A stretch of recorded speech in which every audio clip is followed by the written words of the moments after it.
One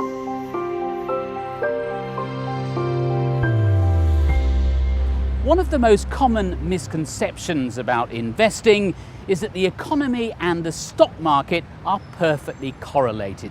Yes, they are connected, but it's not that simple. Peter Westaway is a chief economist at Vanguard Asset Management.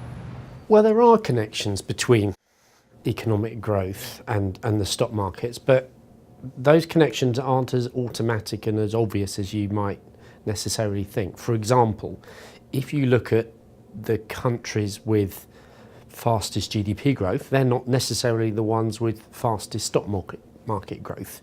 Where there is a connection, though, is when you get an unexpected shock to a particular country's GDP. So if, say, UK GDP suddenly comes out more strongly than people have been expecting, what you'd expect to see is a surge in that stock market.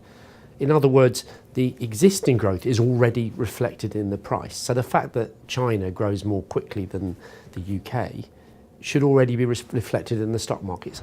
So it's shocks that cause price movements, and by their very nature, shocks are unexpected. It's very much about, can you predict what's going to happen better than everybody else before it happens? Because if you can and predict and position your portfolio accordingly, then you will then benefit from the surge in the stock market. But of course, that's really difficult to systematically be better at predicting what's going to happen in the economy than everybody else. As Peter explained, it doesn't always follow that high growth economies produce the highest stock returns, but often they do. So why should that be? It's the case that countries like India, a lot of emerging markets, may tend to generate better stock market returns, but as much as anything, that's because those countries are more risky. So you will get periods when growth is strong, and that will be reflected in strong stock market growth. But often the performance in those economies is very volatile, and so investors need a reward for that extra degree of uncertainty that maybe isn't so much the case with a country like the US, for example. So that's really where it's going. It's a reward for risk for investing in riskier markets. How useful is it then for ordinary investors to have a knowledge of economics? As it turns out, not very useful at all.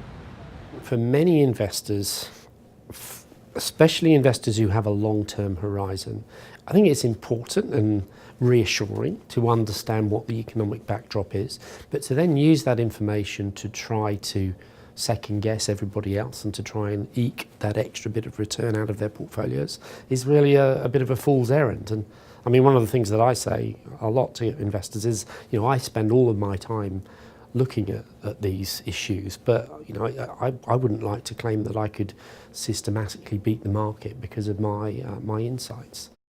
So if even a distinguished economist like Peter Westaway admits he doesn't have a market edge, the chances are that you don't either.